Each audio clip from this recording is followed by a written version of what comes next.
Chapter है। Second सत्र में हमारे वीपी सक्सेना साहब का स्वागत है, विष्णु प्रकाश सक्सेना साहब का स्वागत है। हमारे बीच में अंजू गुप्ता मैडम उपस्थित है, प्रतिमा राय उपस्थित हैं जो सेमेस्टर 1 की हैं, छात्रा हैं, और अनुराधा विक्रम भी सेमेस्टर 1 की हैं। वीपी सक्सेना साहब हमारे आज इसमें फैकल्टी हैं, सेमेस्टर 6 कर चुके हैं। हमारे बीच में के तिवारी जी उपस्थित, सेमेस्टर 4 के स्टूडेंट हैं और संवाई फाउंडेशन प्रमोटर हैं, उनका स्वागत है। रेखा पाटवाल जी उपस्थित हैं, वो सेमेस्टर 4 की स्टूडेंट हैं, उनका स्वागत है। और हमारे बीच में सुधा पाठक जी उपस्थित हैं, सेमेस्टर 4 के स्टूडेंट हैं, संवाई फाउंडेशन प्रमोटर है, उनका स्वागत है। तो हम लोग वीपी सक्सेना साहब को जो वार्ता करनी है आज, उनके लिए उनको आमंत्रित कर रहे हैं, उनका स्वागत कर रहे हैं। उनका विषय है जो ऑर्गन डिस्क्रिप्शन। जैसे हम लोग क्यों चीजों पढ़ते हैं, कभी कभी कोई विषय हम लोग इसलिए पढ़ते हैं, पिछली बार हम लोगों ने पढ़ा था कि ऑर्गन्स, तो ऑर्गन्स का एक, हम लोग का सेमेस्टर 1 में हम लोग बीएचडी पढ़ लेते हैं, चाइनीज पढ़ लेते हैं, लेकिन ऑर्गन्स हमारे जो शरीर में है उनका क्या, कहाँ कहाँ है, ये हम लोग नहीं जान पाते, या उनमें क्या है। ऐसे ही जो ये वाला आज का विषय है सक्सेना जी का, वो कि सिस्टम जो हमारे हैं वो शरीर में कितने हैं, कम से कम जान तो लें कि कितने सिस्टम काम कर रहे हैं। तो उसके लिए ये जो है उसमें हमारे अग्निवेश से लिया गया है, चैप्टर 3 है। तो मैं स्वागत कर रहा हूँ, उनको आमंत्रित कर रहा हूँ और मैं शेयर कर दे रहा हूँ उनके लिए।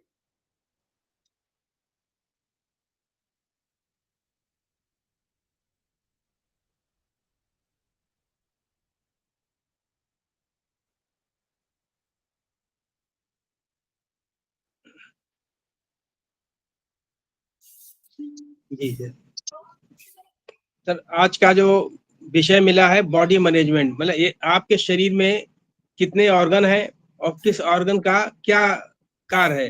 तो सबसे पहले कि हमारे शरीर में सबसे छोटी जीवित कोशिका जो होती है उसको हम लोग सेल से बना हुआ हमारा है। और ये कोशिकाएं जो होती हैं वो असंख्य मतलब मैक्सिमम नंबर में होती हैं, जिन्हें हम केवल सूक्ष्मदर्शी यंत्र से, माइक्रोस्कोप से देख सकते हैं। और इन इन इन मतलब इन कोशिकाओं को जनन क्षमता स्वयं वृद्धि करने का गुण भी होता है। अच्छा, अब कोशिका की रचना कैसे होती है। प्रत्येक कोशिका एक जेली जैसे पदार्थ से मिलकर बनती है, जिसे मतलब जीव द्रव्य या साइटोप्लाज्म कहते हैं। जीव द्रव्य के बीच में एक न्यूक्लियस होता है। सेल के चारों ओर एक पतली झिल्ली केंद्रक होता है और सेल के चारों ओर एक पतली झिल्ली होती है, जिसे हम कोशिका कला, सेल मेम्ब्रेन्स कहते हैं। न्यूक्लियस जो सेल का बहुत ही महत्वपूर्ण एक अंग होता है, जो उसकी संरचना और जनन क्रियाओं को नियंत्रण रखता है। इसी न्यूक्लियस में जीन्स होते हैं जो डीएनए से मिलकर बनते हैं। अब आता है कि टिश्यू मतलब उसके बाद क्या है। मनुष्य के शरीर में भिन्न भिन्न कार्यों के लिए अलग अलग प्रकार की कोशिकाएं हैं। जैसे किसी मतलब आपके शरीर का विशेषण, जैसे मस्तिष्क के निर्माण में तंत्रिका कोशिकाएं, नर्वस सेल भाग लेती हैं।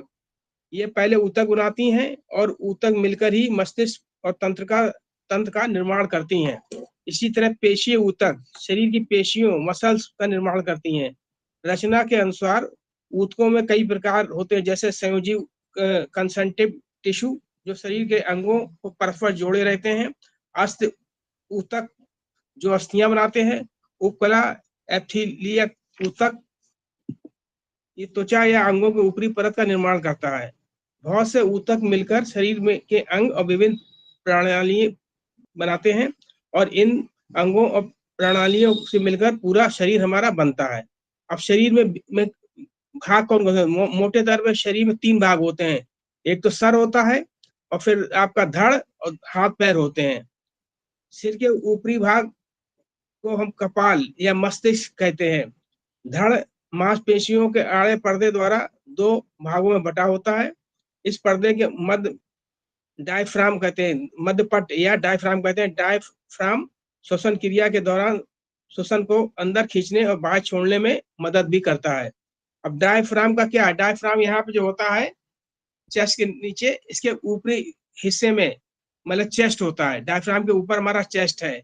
और इसमें 2 मेन ऑर्गन होते हैं। एक तो हमारे लंग्स होता है और उसके बीच में हार्ट होता है।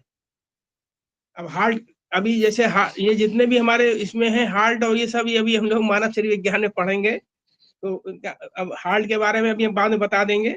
इसमें हृदय, उसमें फेफड़े से मध्य में हृदय और उसमें से निकलने वाली महाधमनी और ब्लड वेसल्स रहती हैं। हृदय का जो हार्ट का निचला बायां हिस्सा थोड़ा सा बाईं तरफ होता है। इस हिस्से में बायां निलय, लेफ्ट वेंट्रिकल होता है। ये शरीर में रक्त संचारित करता है। इसी की धड़कन वक्ष में, चेस्ट में बाईं ओर महसूस की जा सकती है। हृदय के दोनों ओर दाएं और बाएं दो फेफड़े होते हैं, दो लंग्स के बीच में ही, क्योंकि हमारा ये हार्ट होता है तो ये लंग्स के बीच में होता है। इसके ऊपर को और मध्य में एयर ट्यूब होती है और श्वसन नलिका के नीचे फूड पाइप होता है। डायफ्राम के निचले हिस्से में मतलब पेट होता है। पेट के दाहिनी ओर क्या होता है, हमारा लीवर है और मतलब गाल ब्लैडर होता है। और लेफ्ट साइड में हमारा स्टमक और स्प्लीन होता है। तो हमारे ये हो गया, देखिए कितने हो गए, पहले दो लंग्स हो गए, एक हार्ट हो गया, फिर हमारा राइट साइड में लीवर हो गया और गाल ब्लैडर हो गया, और लेफ्ट साइड में स्टमक हो गया और स्प्लीन हो गया। तो इतने पार्ट्स तो यही हो गए। और आमाशय के नीचे इस जुड़ी हुई पैंक्रियाज नामक एक ग्रंथि होती है। अग्नाशय आमाशय के नीचे आड़ी स्थिति में रहता है। इन अंगों को पीछे बैक साइड में किडनी होती है। अक्सर आज तक लोग नहीं समझ पाते थे, समझते थे किडनी आगे है, पर एक्चुअली किडनी हमारे पीछे होती है। तो अब देखिए कितने पार्ट्स हो गए, लंग्स हो गया, हार्ट हो गया, लीवर हो गया, गाल ब्लैडर हो गया, स्टमक हो गया, स्प्लीन हो गया, किडनी हो गई, और मतलब अभी आ जाएगा और बड़ी आंत आमाशय के निचले सिरे से शुरू होकर बड़ी आंत में ऊपरी सिरे तक छोटी आंत होती है। इसकी लंबाई करीब बड़ी आंत की 6 मीटर होती है। क्वेश्चन भी आ जाता है कि बड़ी आंत की कितनी लंबाई है। ये पेट में मुड़ी हुई गुच्छे के रूप में पड़ी रहती है। इसके निचले सिरे में मलाशय तक बड़ी आंत होती है। यह पेट में छोटी आंत के 3 तरफ होती है। बड़ी आंत दाएं और ऊपर आड़ी होकर छोटी आंत को घेर लेती है। इसकी लंबाई 1.5 मीटर के करीब होती है। उसके बाद आता है हमारा धड़। गर्दन और धड़ के पृष्ठभाग में रीढ़ की हड्डी मतलब वर्टिब्रल कॉलम होता है, जो कोशिकाओं से मिलकर बनता है। गर्दन में 7 होती हैं, C1 C2, और वक्ष में 12 कोशिकाएं होती हैं, और वक्ष के नीचे कमर में 5 कोशिकाएं होती हैं। इनके नीचे एनल कैनाल के पृष्ठभाग में 5 कोशिकाओं से मिलकर सैक्रम बनता है। सैक्रम के निजी त्रिभुजाकार छोटी छोटी की रीढ़ के अंतिम सिरे के रूप में होती हैं। अच्छा, अब यह है कि प्रत्येक कोशिका के पृष्ठभाग में एक बड़ा अंडाकार छिद्र होता है। इसके अंदर से मस्तिष्क से निकलकर स्पाइन कॉर्ड रीढ़ के निचले सिरे से तक जाती है। मतलब यह है कि ये पीछे से जो C1 C2 C3 है, इसी से निकल के हमारी स्पाइन जाती है। तो कभी भी स्पाइन में कोई प्रॉब्लम होती है तो अग्रवाल साहब बताते हैं पूरी स्पाइन का MRI कराना चाहिए, जबकि डॉक्टर लोग केवल कुछ पार्ट का कराते हैं। अच्छा, फिर धड़ के ऊपरी भाग में 2 भुजाएं होती हैं, और निचले हिस्से में 2 जांघें और पैर जुड़े रहते हैं। सारा शरीर त्वचा से हमारा मतलब ढका रहता है। पूरी जो बॉडी हमारी है वो स्किन से ढकी रहती है, और त्वचा के नीचे चर्बी या वसा की परत होती है। इसके नीचे तीसरी परत फाइब्रस टिश्यू की होती है। यह शरीर की पेशियों और रक्त वाहियों को ढके रहता है। तो पेशियों के मध्य में क्या है, लाल और नीले रंग की नलिकाएं होती हैं। नीले रंग की नलिकाएं हृदय की ओर रक्त ले जाती हैं। नीले रंग की जो हमारी नलिकाएं हैं वो हृदय की ओर रक्त ले जाती हैं, और कुछ नीले नीचे की ओर जो लाल नलिकाएं होती हैं, ये हृदय से अंगों की ओर रक्त ले जाती हैं। तो ये हो गया कि जो नीले रंग की हमारी नलिकाएं हैं वो रक्त ले जाती हैं, और जो लाल रंग की नलिकाएं होती हैं ये हृदय से मतलब हार्ट से शुद्ध रक्त होगा एक तरह से, सभी अंगों में ले जाती हैं। इन्हें हम आर्टरीज कहते हैं। इनमें शुद्ध रक्त होता है। जो नलिकाएं हृदय की ओर रक्त ले जाती हैं उन्हें वेन्स कहते हैं, और इनमें मतलब डीऑक्सी अशुद्ध रक्त होता है। मतलब ये कि जो नीली रंग की हमारी नलिकाएं हैं वो हम अशुद्ध रक्त ले जाती हैं, और जो लाल रंग की रक्तकाएं हैं वो शुद्ध रक्त लेके पूरे बॉडी में सर्कुलेट करती हैं। पेशियों के आसपास ही श्वेत मोटे धागे के समान देखने वाली नर्व होत कहलाती है। ये नर्व स्पर्श, दर्द इत्यादि की संवेदनाएं मस्तिष्क तक पहुंचाती हैं। और कुछ तंत्रिकाएं मेरुरज्ज और मस्तिष्क के प्राप्त संदेशों के अनुसार कंस्ट्रक्शन उत्पन्न करती हैं। जैसे हाथ किसी गर्म वस्तु पर पड़ जाए तो तंत्रिका गर्मी और जलन का एहसास दिलाती है, और फिर तुरंत मेरुरज्ज या मस्तिष्क द्वारा गर्म वस्तु से हाथ हटने का संदेश आता है और हाथ हट जाता है। हड्डियां या अस्थियां सबसे अंदर होती हैं, मतलब बॉडी के अंदर सबसे अंदर हड्डी और अस्थि होती हैं। लंबी हड्डियों के अंदर पीली जगह होती है जिसमें स्पंज जैसा एक पदार्थ भरा होता है, इसे अस्थि बोन मैरो कहते हैं। इस बोन मैरो से क्या है, इससे रक्त का निर्माण किया जाता है। ये तीन अस्थियां बोन और मसल्स एवं लिगामेंट्स मिलकर शरीर को जोड़ बनाते हैं, जैसे कोहनी का जोड़, घुटने का जोड़ आदि। मानव शरीर विभिन्न अंगों और सिस्टम से मिलकर बना हुआ है। इनमें प्रत्येक अंग अथवा तंत्र के कोई ना कोई महत्वपूर्ण कार्य होते हैं। इन कार्यों से मनुष्य अनभिज्ञ रहता है, लेकिन ये जीवन भर चलते रहते हैं। मतलब कहने का मतलब ये कि जो हमारे प्रत्येक अंग है अथवा तंत्र के कोई ना कोई महत्वपूर्ण कार्य होते हैं। जैसे हाथ का कार्य अलग है, पैर का कार्य चलना है, इसी तरह से शरीर की इन क्रियाओं व्यवस्थाओं को देखकर हमें आश्चर्यचकित रह जाता है। जैसे 350 ग्राम के लगभग मांसपेशियों का बना हुआ हृदय 1 मिनट में लगभग 5.5 लीटर रक्त सारे शरीर में संचरित करता है।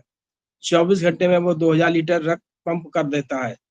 इसी तरह से 300 ग्राम के दोनों किडनी एक दिन में लगभग 1700 लीटर रक्त को छानकर 1 लीटर के आसपास मूत्र तैयार करते हैं। शरीर में ऐसे कई और आश्चर्यजनक तत्वों से भरा पड़ा।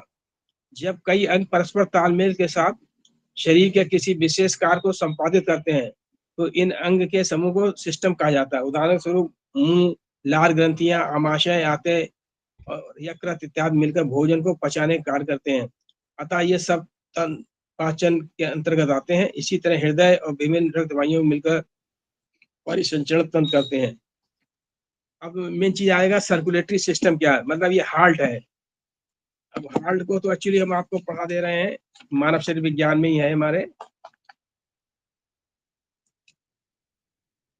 हार्ट क्या करता है, हार्ट एक्चुअली पंप का कार्य करता है, और रक्त वाहिनियां जो रक्त के पर संचरण हेतु चैनल का कार्य करती हैं। हार्ट की स्थिति या दोनों लंग्स के बीच में और डायफ्राम के ऊपर हार्ट होता है, दोनों लंग्स के बीच में, और मतलब और डायफ्राम के जस्ट ऊपर होता है, और इसका आकार एक कोनिकल होता है।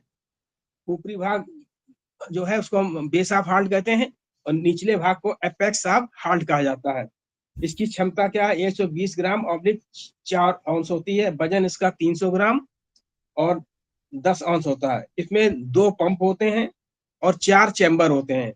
अब 4 चैम्बर में देखिए, एक तो राइट आर्टिरम या अरे मतलब राइट अलिंद्र, और दूसरा होता है लेफ्ट अलिंद्र, और फिर हो गया तीसरा राइट निलय और लेफ्ट निलय वेंट्रिकल होता है। अब इसमें क्या है कि एक्चुअली जो राइट मतलब अशुद्ध रक्त है सुपर वेना कावा से और या इंफीरियर वेना कावा से आएगा, तो सबसे पहले ये राइट एट्रियम में आएगा। उसी के पास में एक ऐसे नोड भी लगा हुआ होता है जिसका काम होता है कि मतलब इलेक्ट्रिकल का काम करता है, और दूसरा इसको हम वो कहते हैं मतलब पेस मेकर कहलाता है।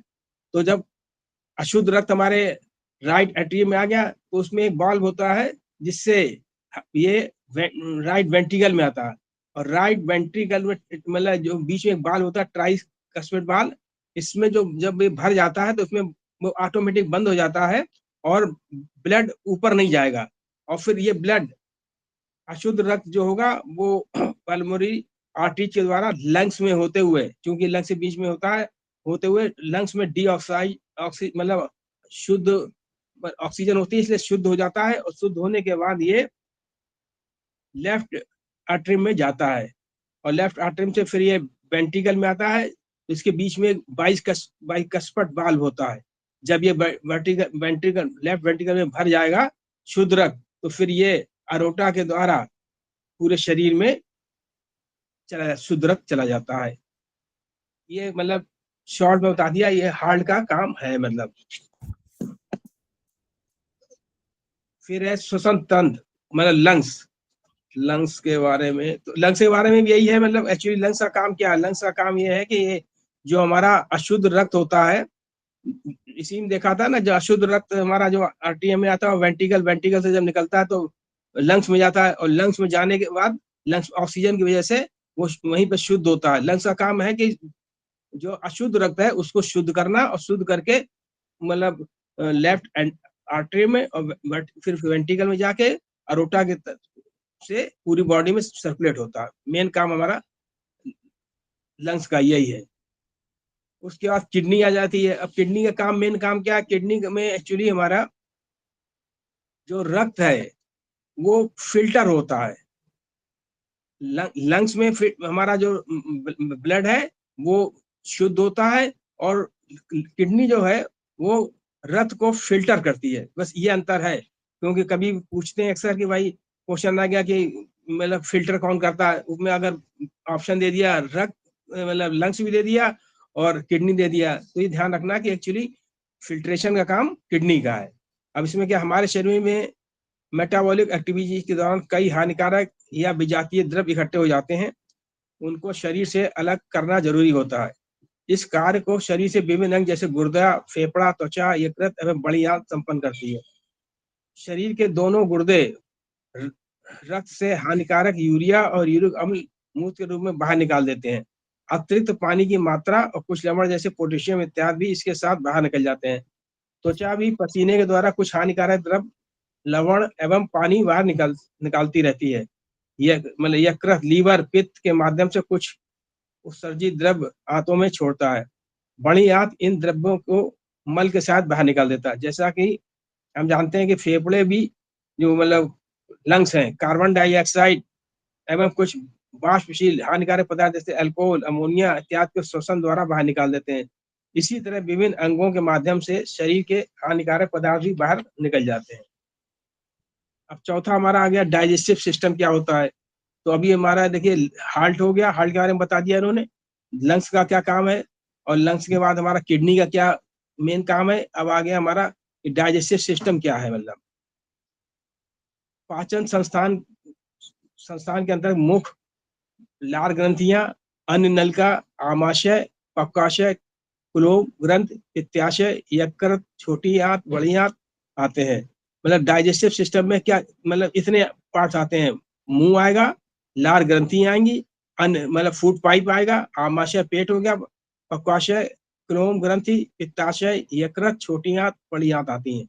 इतनी चीजें हमारी डाइजेस्टिव सिस्टम में काम करती हैं। पाचन तंत्र विभिन्न खाद्य पदार्थों को पचाकर इस रूप में बदलता है कि शरीर उनका उपयोग ऊर्जा एवं वृद्धि के लिए कर सके। जब किसी खाद्य को मुंह में दांतों द्वारा चबाया जाता है तो इस दौरान मुंह के आसपास मौजूद लार ग्रंथियों से लार निकलकर उसमें निकलती है। मतलब जब भी हम खाना खाएंगे तो हमारे दांत है या खाद्य दांतों द्वारा कुछ चबाया जाता है, और इस चबाने के दौरान जो लार ग्रंथियों से लार निकलकर उसमें मिलती है। लार एक क्षारीय द्रव्य है जो श्वेत सार के पाचन में सहायक होता है। लार श्वेतासार को लेकिन शर्करा में इसका नॉर्मली इसका जो नॉर्मल पीएच होता है वो 7 से कम होता है, तो क्षारीय तो पूरा नहीं कह सकते। हाँ, ये थोड़ा सा एल्कलाइन होता है, इसलिए वो थोड़ा अम्लीय टाइप का है, क्योंकि उसका पीएच लेवल है वो 7 से कम होता है, 6.8 के आसपास होता है। जी सर, ठीक। क्षारीय लार श्वेतासार को शर्करा में बदलती है, साथ ही ये खाद्य पदार्थ को पतला करती है ताकि कार्बोहाइड्रेट समझिए इसको, कार्बोहाइड्रेट, ठीक है, जी जी वो शुगर है। हाँ शुगर, और ये खाद्य पदार्थ को पतला कर देती है ताकि आसानी से गले के नीचे ये आमाशय में जा सके। आमाशय में बड़ी थैली जैसा होता है जिसमें लार मिला भोजन पहुंचता है। आमाशय एक्चुअली जेट टाइप का होता है।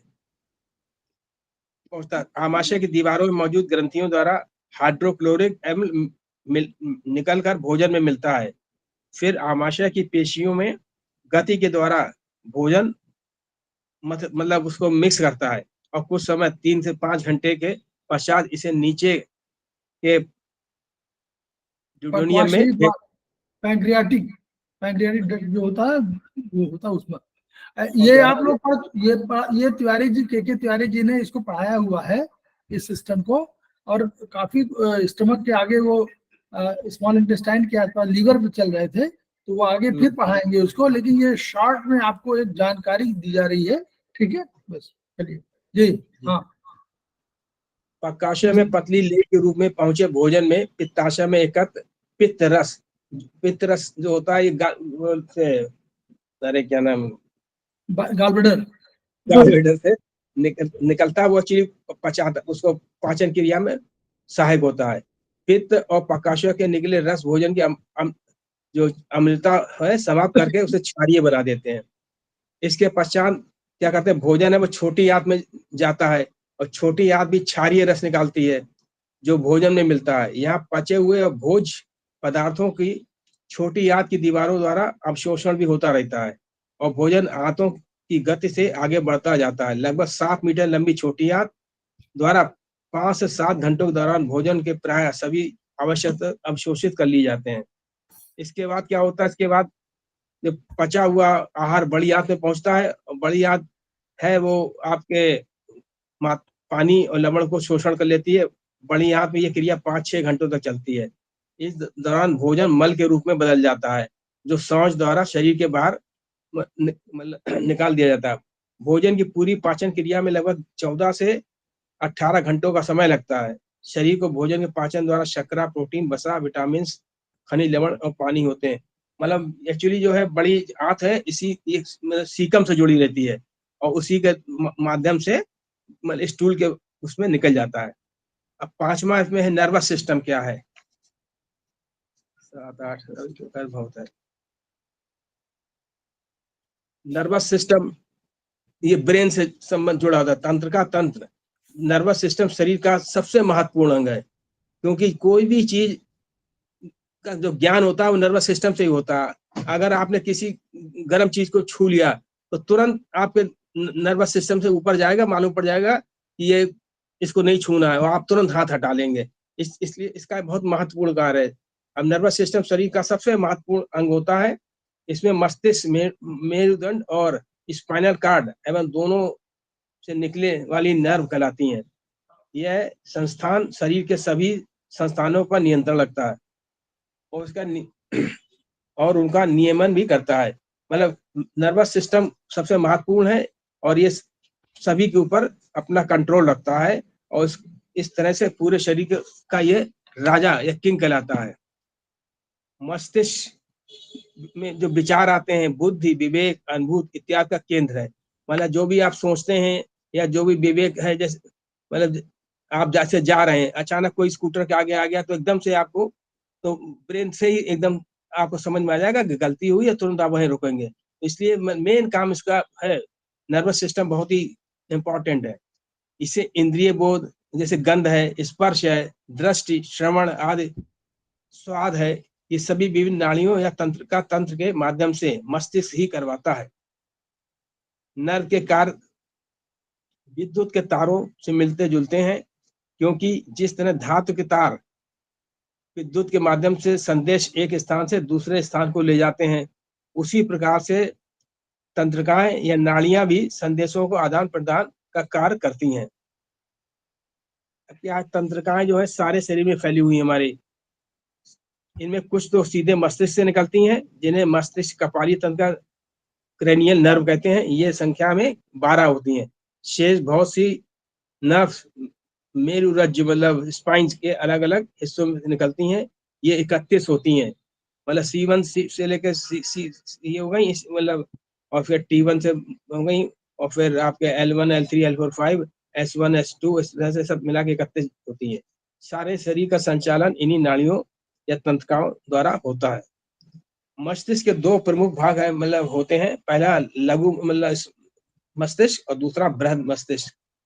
बृहद मस्तिष्क के अलग अलग क्षेत्र हैं, अलग अलग कार्य होते हैं, जैसे पीड़ा है, स्पर्श, गर्मी, शीत, मतलब ये एक सेकंड, लघु मस्तिष्क जो है और बड़ा बृहद मस्तिष्क, ये समझ लीजिए कि जो आपका सेरेबेलम पार्ट होता है वो जो है वो लघु मस्तिष्क के होता है, और जो सेरेब्रम होता है वो बड़ा मस्तिष्क कहलाता है।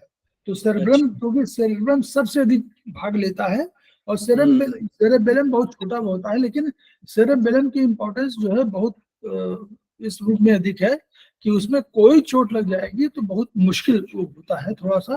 तो इसलिए लघु मस्तिष्क वही सेरेबेलम वाला पार्ट है, और बृहद मस्तिष्क सेरेब्रम, दोनों सी से शुरू होते हैं, लेकिन दोनों में अंतर है। एक बैलेंस, सेरेबेलम बैलेंस वाला काम करता है, और सेरेब्रम जो है और सब काम करता है, पीड़ा स्पर्श ये।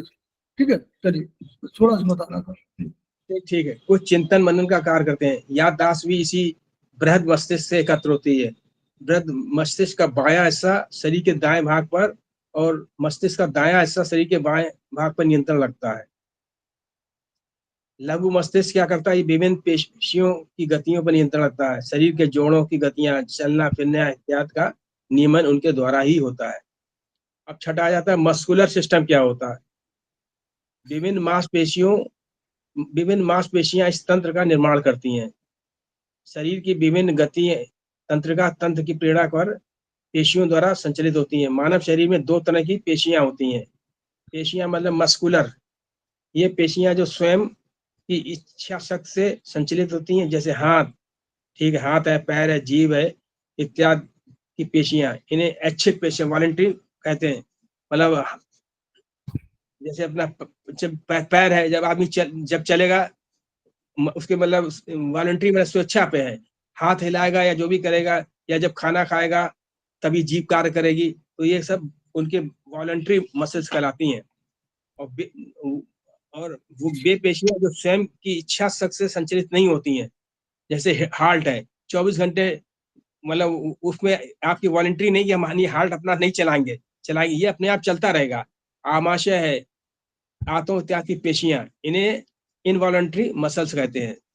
वॉलंटरी मसल्स हो गई जो आप अपने स्वेच्छा से चलाते हैं, और इनवॉलंटरी मसल्स वो हो गई जो आपकी स्वेच्छा से ना चल के अपने आप चलती हैं, जैसे हार्ट हो गया, आमाशय, आंत इत्यादि हो गए।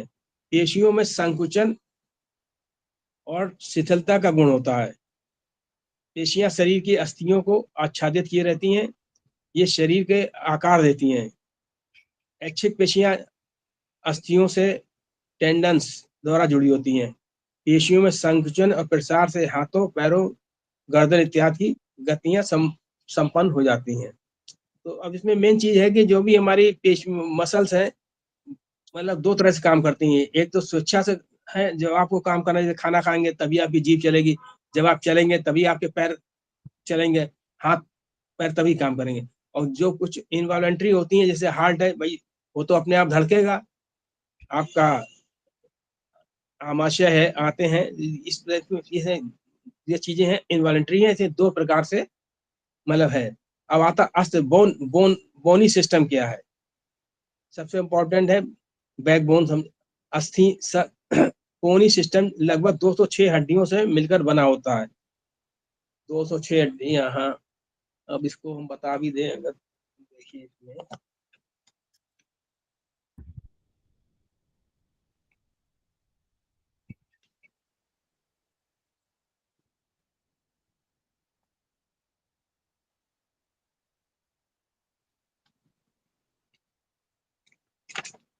एक मिनट,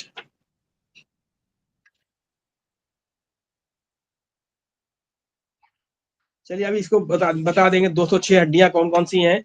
ये इसमें दिया हुआ है, एक मिनट, रिप्रोडक्टिव सिस्टम 119।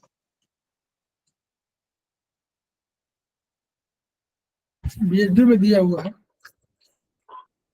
मानव नहीं, मानव शरीर, इसमें होगा ना, मानव शरीर विज्ञान में है। मानव शरीर विज्ञान पेज बता दें।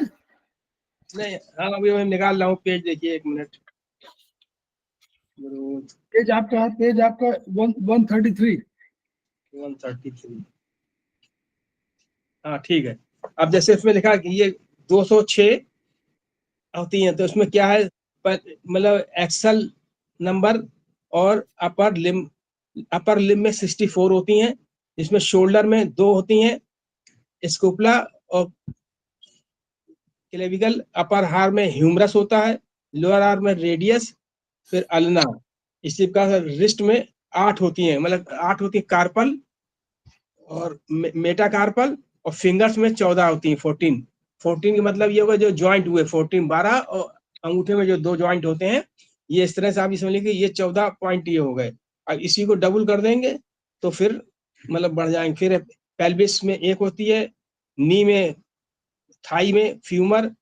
ये क्वेश्चन आता है कि सबसे लंबी हड्डी कौन सी होती है, तो हमेशा ध्यान है थाई, फीमर होती है, और सबसे छोटी कान की होती है।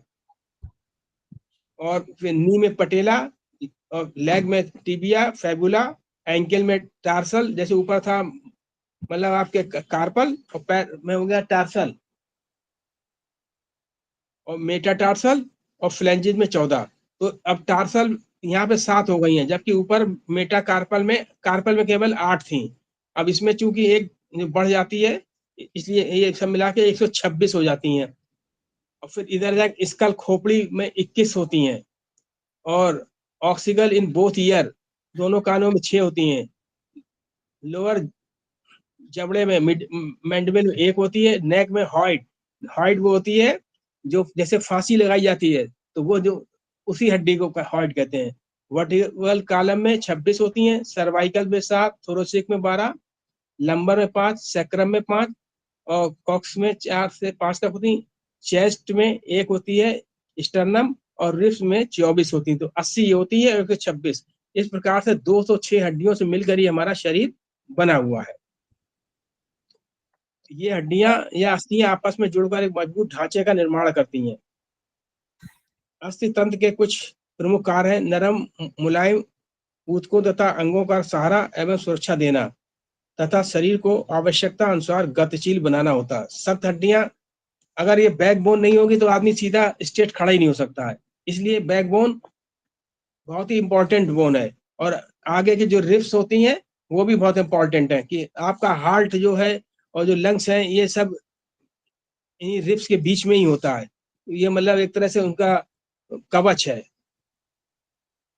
अस्थि तंत्र के कुछ प्रमुख कार्य होते हैं: नरम, मुलायम ऊतक तथा अंगों का सहारा एवं सुरक्षा देना, तथा शरीर को आवश्यकता अनुसार गतिशील बनाना था। सख्त हड्डियां जोड़ों पर लीवर के समान गति करती हैं, जिससे शरीर द्वारा विभिन्न कार्य संपादित होते हैं। इसके अलावा कूल्हे की हड्डी के जो होती है, सीने के सामने की हड्डी स्टर्नम, और पैरों की लंबी हड्डियों के भीतर अस्थि मज्जा होती है, जो नए रक्त का निर्माण करती रहती है। बच्चों में हड्डियां पूर्ण विकसित अवस्था में नहीं होती हैं। हड्डियों के विकास को एक्सरे देखकर चिकित्सक उम्र का पता लगा लेते हैं। अस्थियां कई तरह के प्रकार की होती हैं, जैसे लंबी, बेलनाकार, चपटी इत्यादि। हाथों के ऊपर सब वही दिया हुआ, हाथों के ऊपरी भुजा कंधों से जुड़ी होती है, उसमें एक हड्डी होती है जिसे ह्यूमरस कहते हैं, तो वही बता दिया गया, ह्यूमरस है। और कॉलर बोन कहलाती है एक हड्डी है, एक स्कैपुला होती है, और ये सब जो भी हमने बताई यही सब इसी में डिटेल दिया हुआ है।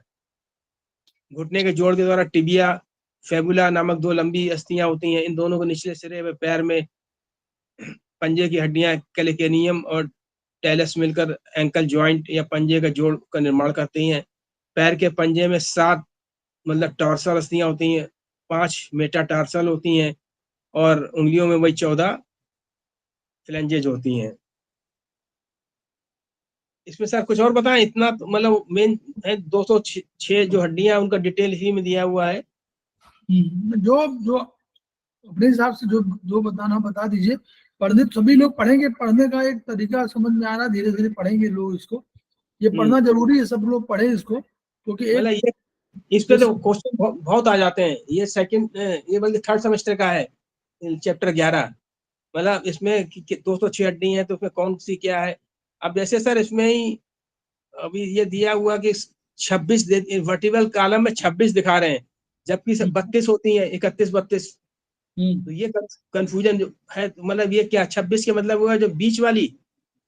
नहीं, ऐसा हुआ जो जो आपका सर्वाइकल, फिर थोरेसिक, थोरेसिक के बाद लंबर, लंबर के बाद सैक्रल। सैक्रल जो होती है वो आप लिखे हैं ना, सैक्रल 5 है, लेकिन सैक्रल क्या होता है, 25 वर्ष शुरुआत में बच्चों में तो होती है, लेकिन 21 वर्ष के बाद माना जाता है कि वो फ्यूज हो जाती है। तो एडल्ट में फ्यूज कंडीशन में होती है।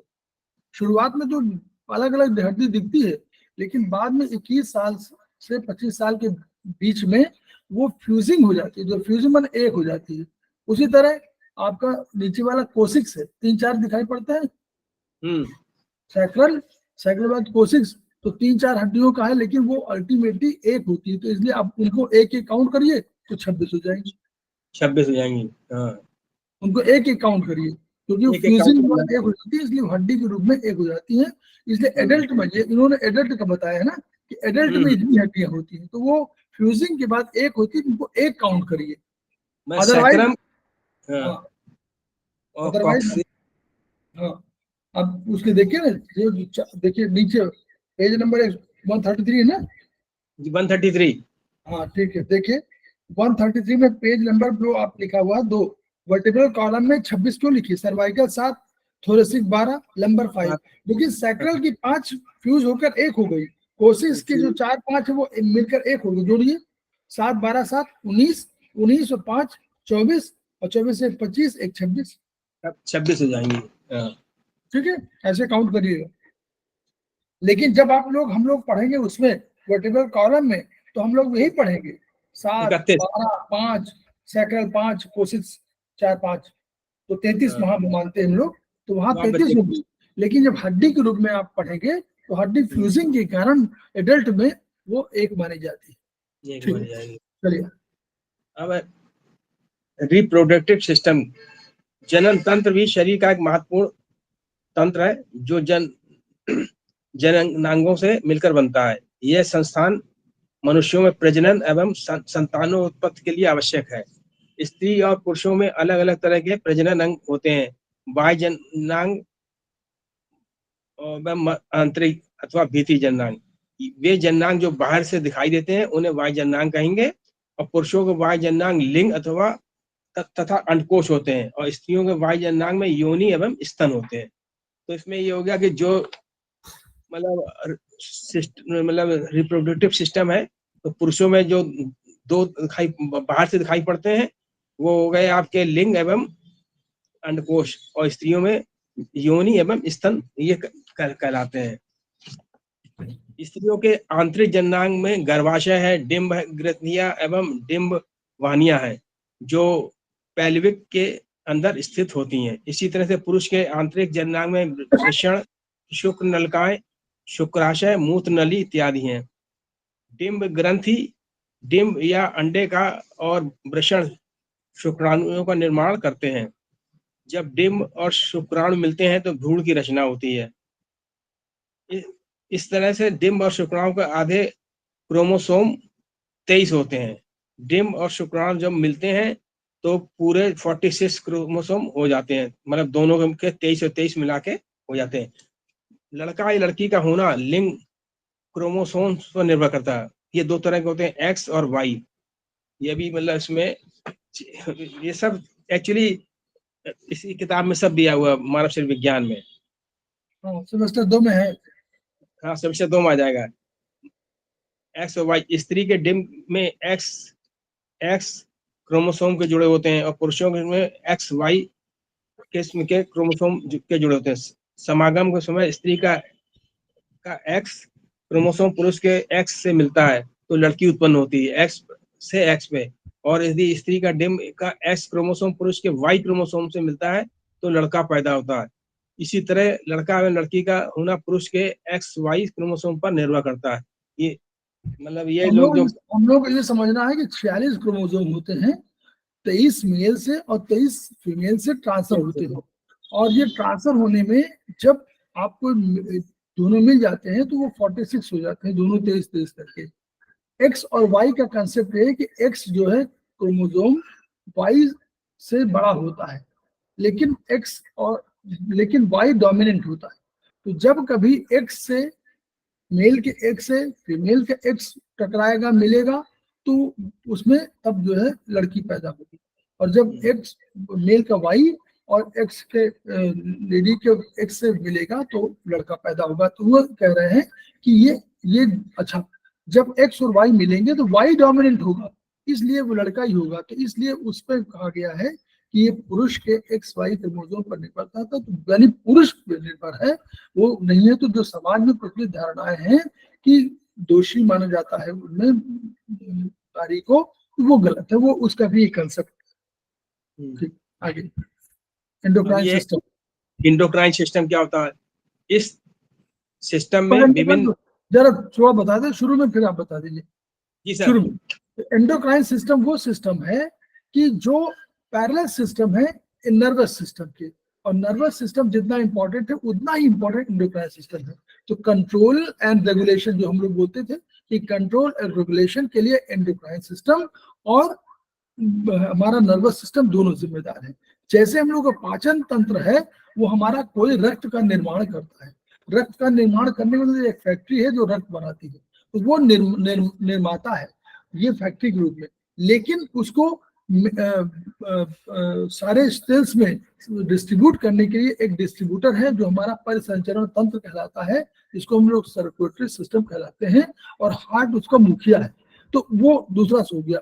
अब हम उसके बाद फिर हम लोगों को ये सिस्टम के बाद दो हमारे ऑर्गेनाइजेशन ऐसे हैं जो हमारे नर्वस सिस्टम, जो हमारे एंडोक्राइन सिस्टम, ये दोनों मिलकर के कंट्रोल एंड रेगुलेशन, किसको कितनी जरूरत है, कहाँ आवश्यकता है, कहाँ नहीं है, इन सब की जानकारी एंडोक्राइन सिस्टम और नर्वस सिस्टम देते हैं। तो ये दोनों सिस्टम कंट्रोल करते हैं एंड रेगुलेट करते हैं पूरे सिस्टम को।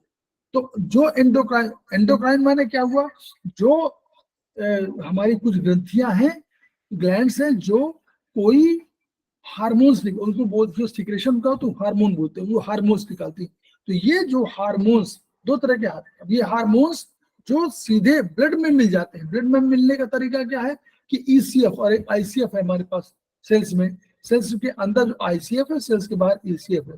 तो जो एक्स्ट्रा सेलुलर फ्लूइड है यहीं पर अगर कोई मिल जाएगा तो वो रक्त में चला जाएगा अंदर सेल्स के अंदर। रक्त अंदर सेल्स में, रक्त जो है कहाँ जा रहे हैं, हमारे किसमें जा रहे हैं, चैनल्स में जा रहे हैं। तो अब चैनल के बाहर वाटर है, तो अगर इस वाटर में कोई छोड़ देगा सीधे, तो वो क्या करेगा, वो रक्त में अंदर चला जाएगा थ्रू, क्योंकि वो रक्त वो पोरस होते हैं ना उसमें, तो पोर्स के माध्यम से चले जाते हैं। अब लेकिन एक्सोक्राइन सिस्टम वो कहलाता है, एग्रोक्राइन भी इसमें, जो ये वाले हमारे ग्रंथियां हैं ये एक्सोक्राइन भी कहलाती हैं और एंडोक्राइन भी कहलाती है। एंडोक्राइन माने किसी प्लेटफॉर्म पर किसी चैनल के माध्यम से न भेजकर सीधे रक्त में भेजना, ये मतलब एंडोक्राइन है। एक्सोक्राइन माने किसी चैनल के माध्यम से, किसी ट्यूब के माध्यम से, किसी प्लेटफॉर्म के माध्यम से कोई भेजा जाता है, तो वो एक्सोक्राइन है। तो हमारे यहाँ जैसे टेस्टिस भी हमारे एक्सोक्राइन भी, एंडोक्राइन भी, पैंक्रियाज हमारा एंडोक्राइन भी एक्सोक्राइन भी है। तो एंडोक्राइन सिस्टम हम वहां पर मान रहे हैं जो हार्मोन्स का सिक्रेशन कर रहे हैं, क्योंकि इन हार्मोन्स की बहुत बड़ी भूमिका है। ठीक, चलिए सक्सेना जी। तो स्किन भी आएगा जी, इसमें, एंडोक्राइन सिस्टम में स्किन भी आएगा। स्किन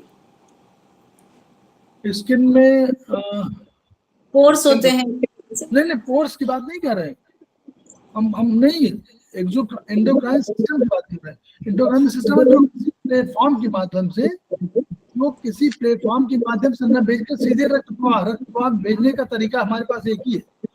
रक्त हमारा चैनल में है, उसके बगल में रक्त में अंदर कोई जरूरी नहीं है, बाहर अगर रक्त वो ईसीएफ में आप डाल देंगे कोई सीधे, तो भी वो हार्मोन्स चला जाएगा पोर्स के माध्यम से अंदर। तो वो एंडोक्राइन सिस्टम वो सिस्टम है जो सीधे अपना हार्मोन पहुंचाता है कहाँ, रक्त प्रवाह में। एक्सोक्राइन होता तो वो क्या करता, वो ट्यूब कोई प्लेटफॉर्म होता, उस प्लेटफॉर्म पे वो जाकर पहले भेजता, तब उस प्लेटफॉर्म से वो कहीं जाता। ये केवल का अंतर है, बस छोटा सा अंतर है, लेकिन बहुत बड़ा अंतर है। उसकी बात सिस्टम की बात कर रहा हूँ मैं, पोर्स की बात नहीं कर रहा। मैं कह रहा हूँ जिस सारे सब जगह होते हैं, हर जगह पोर्स है, सेल्स में भी है, बाहर भी है, उसी तरह यहाँ भी है, तो स्किन में भी है। तो अगर कोई स्किन में किसी को पहुंचाना हो तो रक्त प्रवाह में भेजना होगा, तो रक्त जो चिकनी में रक्त बाहर नहीं फैला, तो रक्त प्रवाह में भेजने मतलब कि रक्त के आसपास कहीं वाटर जो है उस वाटर में भिजवा दीजिए तो चला जाएगा। ठीक, ये भी सर सेकंड सेमेस्टर का ही है, चैप्टर 9 है जी। अब इसमें जैसे इंडोक्राइन सिस्टम में हमने जो नोट्स बने हमारे, इसमें लिखा हुआ वह जी हाँ जो हाँ बताइए बताइए। इसमें यह है कि वाय जो एंडोक्राइन सिस्टम में है, एंजाइम ये प्रोटीन है और पाचन में कार्य करता है। दूसरा हार्मोन्स है, ये ब्लड में होते हैं जैसे, और इसमें ग्लैंड है जैसे पीनियल ग्लैंड होती है। पीनियल ग्लैंड क्या है, ये third I of the brain कहलाती है और इसके माध्यम से एंडोक्राइन सिस्टम का सीक्रेशन, एंडोक्राइन नोट कर लीजिए, एंडोक्राइन सिस्टम का सीक्रेशन हार्मोन कहलाता है। एक्सोक्राइन सिस्टम कोई अगर होगा तो वो एंजाइम भी निकाल सकता है। एंजाइम निकाल सकता है। ठीक है, क्लियर सुधा? जी जी। यस सर, यस ठीक। बिल्कुल। दूसरा पीनियल ग्लैंड है, ये मतलब क्या होती है, ये एक्चुअली हार्मोन्स को तो करता ही है और थर्ड आई आप ब्रेन के माध्यम से होती है। और एक है मेलाटोनिन, ये सोने मतलब सोना जागना इस चक्र पर नियंत्रण रखती है। फिर होती है पिट्यूटरी ग्लैंड, ये मास्टर ग्लैंड सबसे छोटी ग्लैंड होती है, बाकी पर उसका कंट्रोल रहता है, बाकी ग्लैंड्स पे उसका कंट्रोल रहता है। पिट्यूटरी ग्लैंड है, इसका जीएच शरीर के ये जीएच शरीर के विकास हेतु होती है और प्रोलेक्टिन दूध वृद्धि के में सहायक, बच्चे के जन्म के बाद। और pituitary gland is the master gland, note कर लीजिए, pituitary gland। Gland is the master gland. ये केवल सबसे अधिक इंपॉर्टेंट है, केवल एक ही इससे अधिक इंपॉर्टेंट है, वो हाइपोथैलेमस है। और मास्टर ग्लैंड में पिट्यूटरी ग्लैंड के दो पार्ट हैं, एक एंटीरियर माने सामने वाला और एक पोस्टीरियर माने पीछे वाला। एंटीरियर से 7 हार्मोन निकलते हैं, पोस्टीरियर से 2 हार्मोन निकलते हैं। पिट्यूटरी ग्लैंड भौतिक सुखों की सबसे बड़ी ग्लैंड के रूप में जानी जाती है और कोई भी ऐसी क्रिया नहीं है जो शरीर के विकास के संबंध में जन्म से लेकर के और विकास और सारी चीजें के लिए ये जिम्मेदार है। देखिए इसके सारे आप देखिएगा तो जो उसके ग्लैंड उनकी बात कर रहे हैं हार्मोन्स की, देखिए। यस, ये FSW जो H है, ये अंडाशय और वृषण दोनों के कार्यों का नियंत्रण रखता है। LH जो है plays an important role and sexual development and functioning, ये यौन विकास और क्रियाओं के महत्वपूर्ण भूमिका को निभाता है। ADH होता है वो बीपी को कंट्रोल करने में हेल्प करता है। अब आता फिर आती है थायराइड ग्लैंड। क्या है थायराइड ग्लैंड? जैसे T3, ये metabolism, body temperature and heart rate को कंट्रोल करता है, मतलब चपा शरीर का तापमान और हृदय गति को ये कंट्रोल करता है। That is known as thyroid gland. अभी तो इनकी पोजीशन भी बताई जाएगी कौन ग्लैंड कहाँ पे है। फिर बी है कैल्सिटोनियन, रेगुलर कैल्शियम और फॉस्फेट इन द ब्लड, रक्त में कैल्शियम तथा फॉस्फेट के स्तर पर यह नियंत्रण रखती है। थायरोक्सिन क्या है, ये क्या करती है, ये पाचन, हृदय और मांसपेशियों के कार्य, मस्तिष्क के विकास और हड्डियों के रख रखाव में महत्वपूर्ण भूमिका को निभाता है। पैराथायराइड ग्लैंड क्या है, ये just back of thyroid gland, ये रक्त प्रवाह में कैल्शियम के स्तर को नियंत्रित करता है। हड्डियों, गुर्दों और एसाई स्मॉल इंटेस्टाइन में रक्त में कैल्शियम के स्तर को बढ़ाकर पीटीएच की प्रक्रिया देते हैं। फिर एक है थाइमस ग्लैंड होती है, ये इसमें है थाइमोपोस्ट्रिन इफेक्ट, त्वचा की उम्र वृद्धि की दर को प्रभावित करती है। और इसमें बी है थाइमोसिन, ये क्या करती है, ये कोशिकाओं के उत्पाद को प्रेरित करता है जो प्रतिरक्षा प्रणाली का एक महत्वपूर्ण हिस्सा है। फिर होती है एड्रिनल ग्लैंड। क्या है, ये किडनी के ऊपर होती है और एल्ड्रोस्टेरोन, ये होता है किडनी को नमक की मात्रा में नियंत्रित करने में भूमिका निभाती है। एड्रिनल ग्लैंड का सबसे बड़ी सीक्रेशन में है जो आपका फाइट और फ्लाइट, लड़ो या भाग जाओ की जो है वो एड्रिनल ग्लैंड के ही सीक्रेशन है। ठीक है, तो ये उनके विकास के लिए दूसरी तरह से जिम्मेदार है। ये आपको कहीं कहीं जैसे सेक्स हार्मोन भी इसी का पार्ट है। इसके अलावा ये जो है आपको युद्ध कठिन परिस्थितियों में ये अपने आप आपको लड़ने की क्षमता प्रदान करती है। ये उसके वो स्टेरॉइड, देखिए स्टेरॉइड होती है तो आपको लगता है कि आपके अंदर ताकत बढ़ गई है, आप अधिक तेज दौड़ लेते हैं, आप अधिक तेज कर लेते हैं, वो यही है। अभी कोई संकट की घड़ी होगी तो एड्रेनल ग्रंथि ऐसा निकालना शुरू करेगी हार्मोन कि आपकी शक्ति 2 गुना हो जाए, 3 गुना हो जाए। ये काम जो है एड्रेनल ग्लैंड का है। और जब वो खत्म हो जाती, जब वो स्थिति खत्म हो जाती है तो वो अपने आप सामान्य व्यवहार करते हैं। ठीक है, और आप पढ़िएगा, बहुत इंपॉर्टेंट है ये जी। ये सर हाँ, थोड़ा सा सर 1 मिनट सर, थोड़ा सा बताइए कि नमक की क्या बात करी थी सर ने, वो समझ नहीं आया।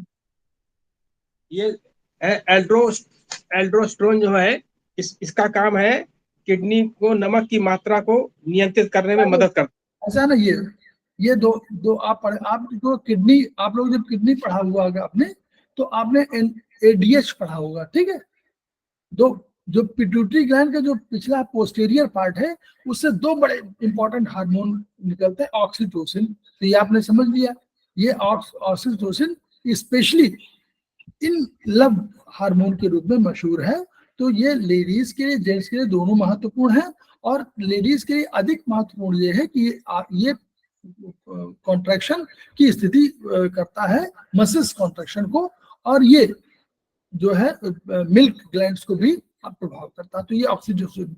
दूसरा एंटी डायरेटिक प्यूर, मतलब ये क्या होता है कि जब कभी आपको लग रहा है कि पानी जो हमने पढ़ा ना कि हमारे पास लूप ऑफ हेनले हैं, डिस्टल कॉन्वोल्यूटेड ट्यूब्यूल है और प्रॉक्सिमल ट्यूब्यूल है, तो हमारे पास जो ट्यूब आती है मूत्र वाली, जब आती है, जब किडनी ने छान दिया और यूरेटर से वो गुजर रही है, तो हम लोग याद करिए, यूरेटर में आने के पहले हम लोग एक हमारा जक्स्टा ग्लोमेरुलस एपरेटस है, जेजी एपरेटस कहलाता है, याद है किसी को?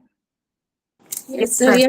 Yes, तो उसमें आपने पढ़ा होगा कि उसके ऊपर वहां से गोल गोल आता है, फिर नीचे आता है, फिर लूप ऑफ हेनले से निकलता है, फिर जाकर के ऊपर, और तब उसके बाद वो वाटर जाता है। तो ये जो इतना लंबाई कर दी गई है, ऊपर से आया तो प्रॉक्सिमल कॉन्वोल्यूटेड ट्यूब्यूल, फिर आया लूप ऑफ हेनले, लूप बने मोड़, फिर लूप ऑफ हेनले के बाद गया डिस्टल कॉन्वोल्यूटेड ट्यूब्यूल। ठीक है, इन सब की वजह से क्या है, ये आपको मान लीजिए किसी पानी को या नमक को, नमक माने NaCl, sodium chloride, sodium potassium, तो सोडियम पोटेशियम कैल्शियम जितने ये है, ये सब मिनरल साल्ट्स कहलाते हैं ना। इन सब का मान लीजिए वहां से चले जाए। अब किडनी ने समझा कि हमको जरूरत है कि भी कैल्शियम हमको और चाहिए, हमको पोटेशियम कम चाहिए, या हमको NaCl अधिक चाहिए।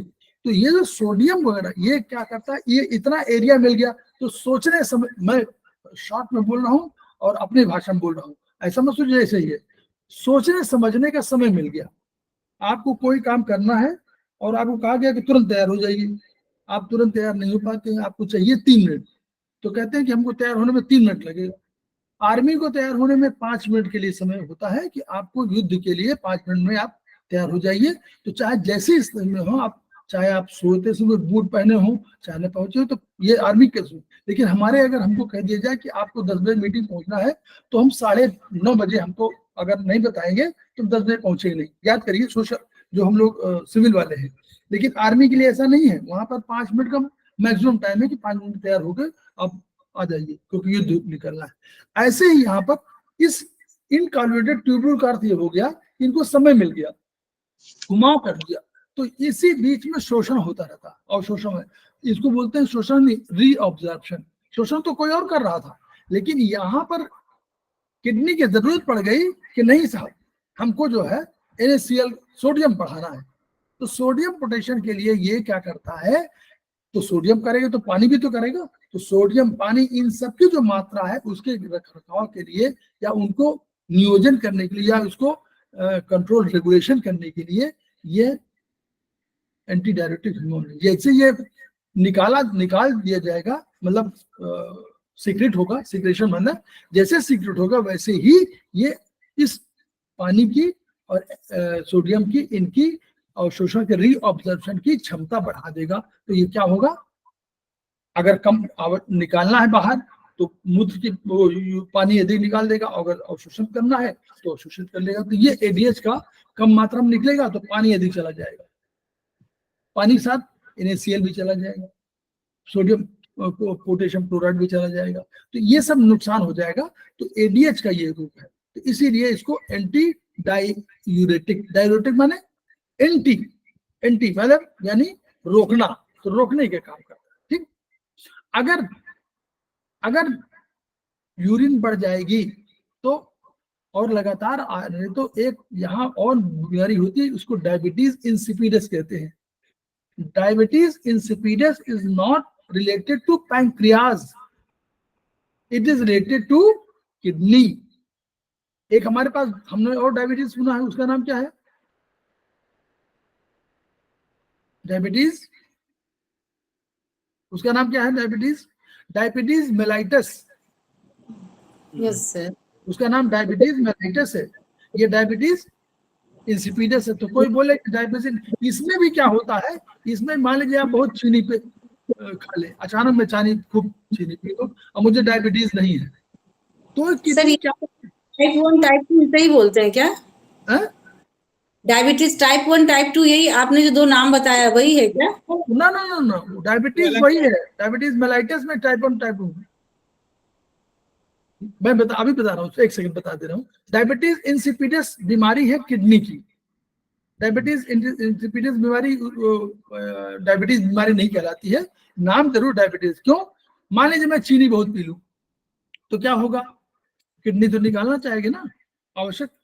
तो उस किडनी चीनी को रोकना भी चाहे तो रोक नहीं पाएगी, क्योंकि इतनी संख्या है कि वो नहीं कर पाएगी, तो छान देगी। तो यानी डायबिटीज आपको क्या होगा, यूरिन में जाने लगेगा शुगर, लेकिन इट इज शॉर्ट फॉर्म, मतलब ये शॉर्ट टर्म में है। ये 2-4 घंटे 5 घंटे रहेगी, फिर किडनी अपने क्षमता, जितनी क्षमता से कर रही है उसको अपना ग्लूकोज का सिक्रेशन बंद कर देगी, निकालना बंद कर देगी, वो कर लेगी। तब आपके यूरिन में डायबिटीज यानी शुगर नहीं जाएगी।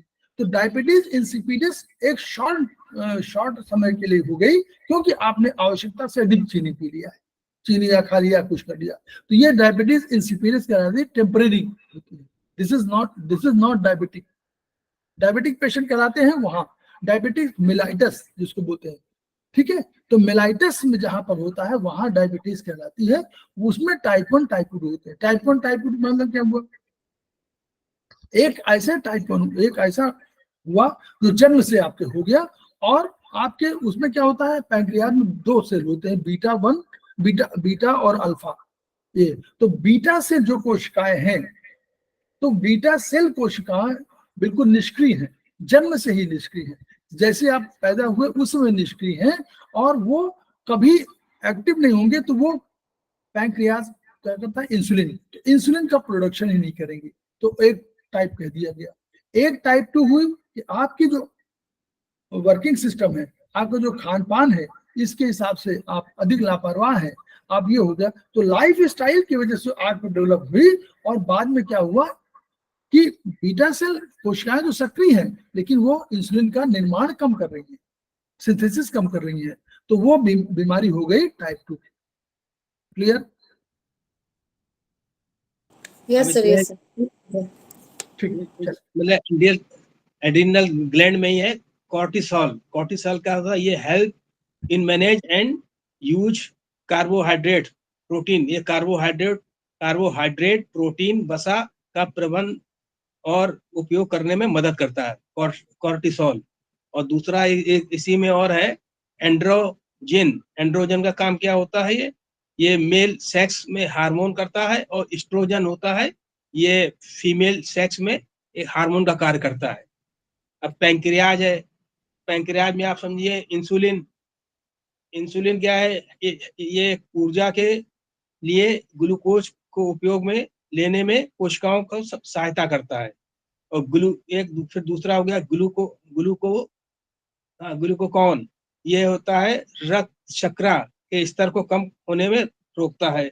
ग्लूकागोन तीन का तीन का कॉम्बिनेशन है वो, एक बैलेंस करता है, एक बढ़ाता है, एक कम करता है। फिर आता है ओवरीज। ओवरीज ये एक्चुअली फीमेल में होती है और टेस्टिस ये मैन में होता है। इसमें क्या है, एस्ट्रोजन तथा प्रोजेस्टेरोन रोग एक महिला के माहवारी चक्र को विनियमित करने की मदद करते हैं और गर्भावस्था में महत्वपूर्ण भूमिका को निभाते हैं। और जो टेस्टेड वृषण होते हैं, ये होता है प्रजनन क्षमता और शारीरिक विशेषता का नियंत्रण भी करता है। मतलब ये है एक तरह से। और बाकी वो LH भी, वही LH भी कहलाता है। और जब LH, देखिए LH का यूज देखिए, आगे पढ़िए आप, यह देखिए यहाँ पर, ठीक है, LH कहाँ पर है, यहाँ पर है, FSH LH ये है, ठीक। LH जो है ये क्या करता है, कॉर्पस लुटियस का निर्माण करता है, ठीक है, आप लोग पढ़ेंगे उसमें। और ये डेवलपमेंट प्रोसेस के लिए तैयार करता है, ठीक है। FSH क्या करता है, ओरियन फॉलिकल्स, फॉलिकल्स माने जो हमारा ओवरी है वो फॉलिकल्स का है। मतलब फॉलिकल्स का इसलिए कहा गया, मेल और फीमेल में थोड़ा सा अंतर है, आगे लोग पढ़ेंगे। मेल और फीमेल में थोड़ा सा अंतर है कि जहां male at the age of 13 और 14 ही सारे उसमें हार्मोनल डेवलपमेंट होते हैं, वहां लेडी के ओवेरियन फॉलिकल्स का डेवलपमेंट पहले हो चुका होता है, जन्म के पहले ही। अब आप लोग, जन्म के पहले ही फॉलिकल्स आपके उसमें होते हैं, करोड़ों की संख्या में फॉलिकल्स डेवलप हो जाते हैं। और उनकी 3-4 प्रोसेस है जो किसी डेवलपमेंट की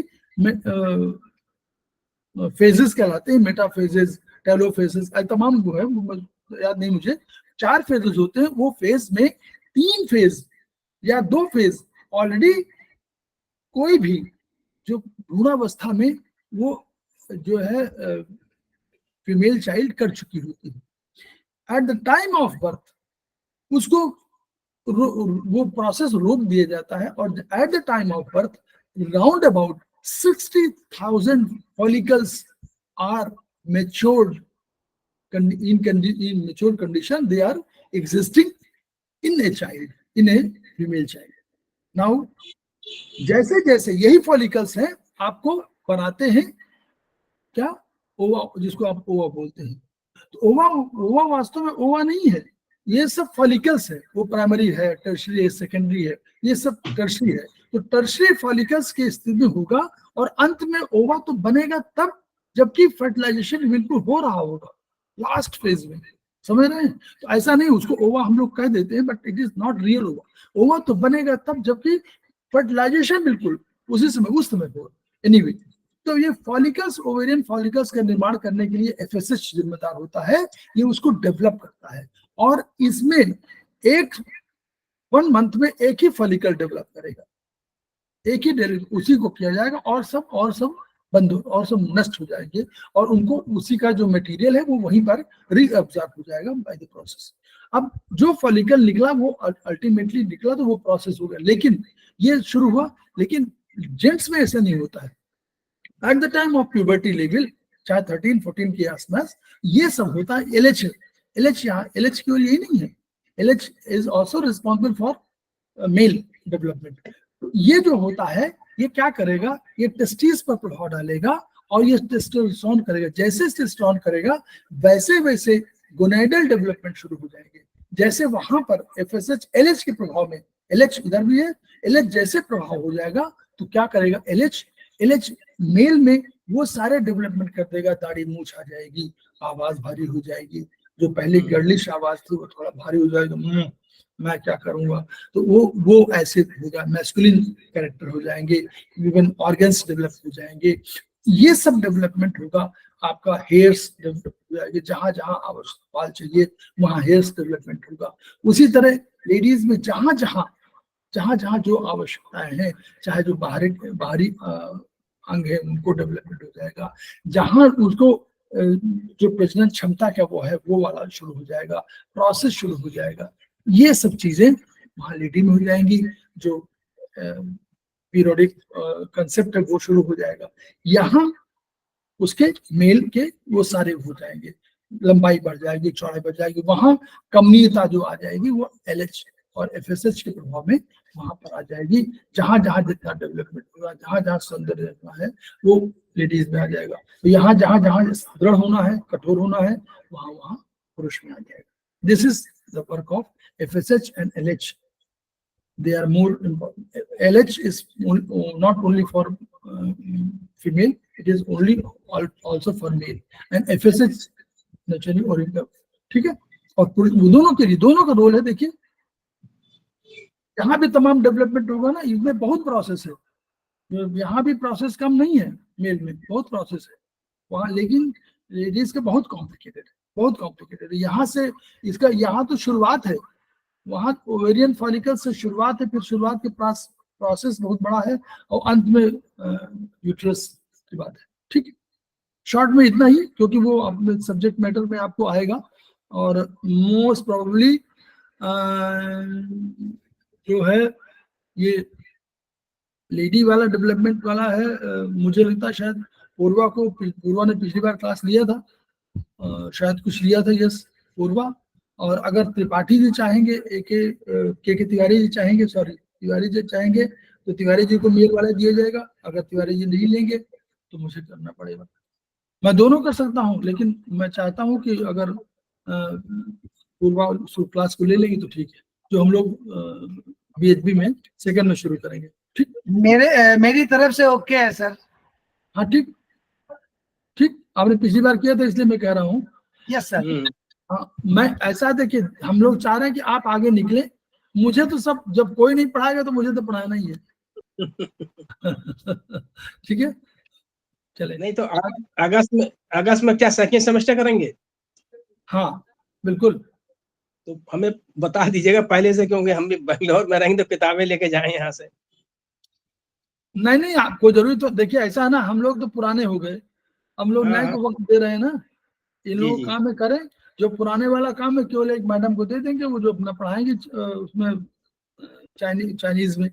अदरवाइज आयुर्वेद में पढ़ाते रहेंगे, देखा जाएगा जहाँ तक हो सकता हो पाएगा। अब ये कल सर फिर सीट थेरेपी पढ़ा दें 26 वाला, और क्या अभी आप इसको खत्म हो गया ये वाला? हाँ,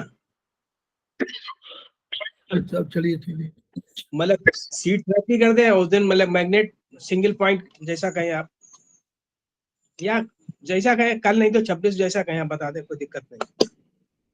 एक सेकंड मैं भी पहले इसको अपने को